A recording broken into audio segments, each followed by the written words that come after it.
Hi weavers, welcome to one India Telugu.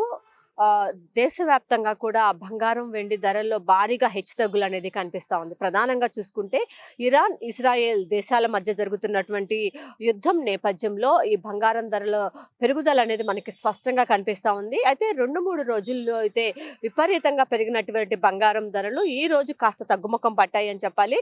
3,290 రూపాయల వరకు కూడా తులం బంగారం 24 క్యారెట్స్ మీద ఈరోజు తగ్గుదల కనిపించింది. ప్రధానంగా చూసుకున్నట్లయితే 24 క్యారెట్స్ తులం బంగారం ప్రస్తుతం మార్కెట్లో 1,69,800గా కనిపిస్తూ ఉంది. దీంతో పాటు 22 క్యారెట్స్ గోల్డ్ కనుక మనం చూసుకున్నట్లయితే 1,55,600 చిల్లరగా ప్రస్తుతం అయితే ఉంది. అయితే వెండి ధరలు కూడా విపరీతంగా పెరుగుదల కనిపిస్తూ ఉంది. ప్రస్తుతం చూసుకున్నట్లయితే ఈరోజు వెండి కూడా కాస్త తగ్గుముఖం పట్టిందని చెప్పాలి. కిలో వెండి పైన 10,000 రూపాయల వరకు కూడా తగ్గడం జరిగింది. సో ఈ నేపథ్యంలో కిలో వెండి చూసుకున్నట్లయితే 3,15,000 మనకి కేజీ సిల్వర్ అనేది మనకి కనిపిస్తూ ఉంది.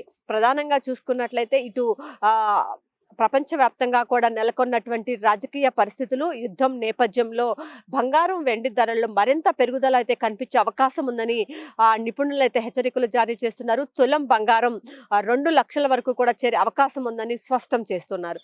అయితే మరి కొన్ని రోజుల్లో చూసుకున్నట్లయితే త్వరలోనే బంగారం ధరలు పెరుగుతాయని కూడా చెప్తూ ఉన్నారు. తులం 2 లక్షలకు చేరువలు అయ్యే రోజులు చాలా దగ్గరలోనే ఉన్నాయని చెప్పి కూడా నిపుణులు చెప్తూ వస్తున్నారు. ఇది కూడా పరిస్థితి. కెమెరా పర్సన్ వెంకట్తో Lakshmi, One India News Telugu, Vijayawada.